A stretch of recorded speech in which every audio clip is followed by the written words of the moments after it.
आप सभी को प्रभु यीशु मसीह के पवित्र नाम में जय मसीह। आज की कहानी है दयालु सामरी की कहानी।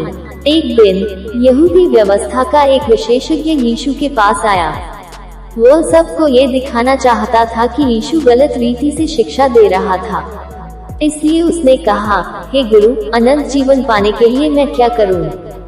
यीशु ने जवाब दिया, परमेश्वर की व्यवस्था में क्या लिखा है? उस व्यक्ति ने कहा, वह कहती है कि अपने परमेश्वर से अपने सारे मन, प्राण, सामर्थ और बुद्धि से प्रेम रख और अपने पड़ोसी से अपने समान प्रेम रख। यीशु ने जवाब दिया, तू एकदम सही है। यदि तू ऐसा करे तो तुझे अनंत जीवन प्राप्त होगा। परंतु वह व्यवस्था का विशेषज्ञ लोगों को दिखाना चाहता था कि उसका जीवन जीने का तरीका सही था। इसलिए उसने यीशु से पूछा, ठीक है, तो मेरा पड़ोसी कौन है? यीशु ने उस व्यवस्था के विशेषज्ञ को एक कहानी बताने के द्वारा जवाब दिया। एक यहूदी व्यक्ति था जो एक सड़क से होकर यरूशलेम से यरीहो की यात्रा कर रहा था। परंतु कुछ डाकुओं ने उसे देखा और उस पर हमला कर दिया। उन्होंने उसका सब कुछ ले लिया और उसे लगभग मरने तक मारा पीटा। तब वे चले गए। उसके तुरंत बाद एक यहूदी याजक उसी सड़क से होकर गुजरा। उस याजक ने उस व्यक्ति को सड़क पर पड़ा हुआ देखा। जब उसने उसे देखा तो वह सड़क की दूसरी ओर जाकर आगे बढ़ गया। उसने उस व्यक्ति को पूरी तरह से अनदेखा कर दिया। इसके बाद कुछ ही समय बीतने पर एक लेवी उस सड़क पर आया। लेवी यहूदियों का एक गोत्र था जिन्होंने मंदिर में याजकों की सहायता की थी। वह लेवी भी सड़क की दूसरी ओर से निकल गया।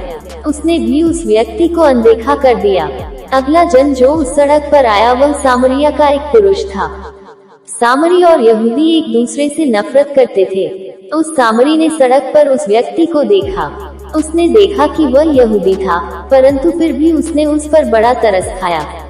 अतः वह उसके पास गया और उसके घावों पर पट्टियां बांधी। फिर उस सामरी ने उस व्यक्ति को अपने गधे पर डाला और उसे उस सड़क से एक सराय में ले गया, जहां पर उसने उसकी देखभाल करना जारी रखा।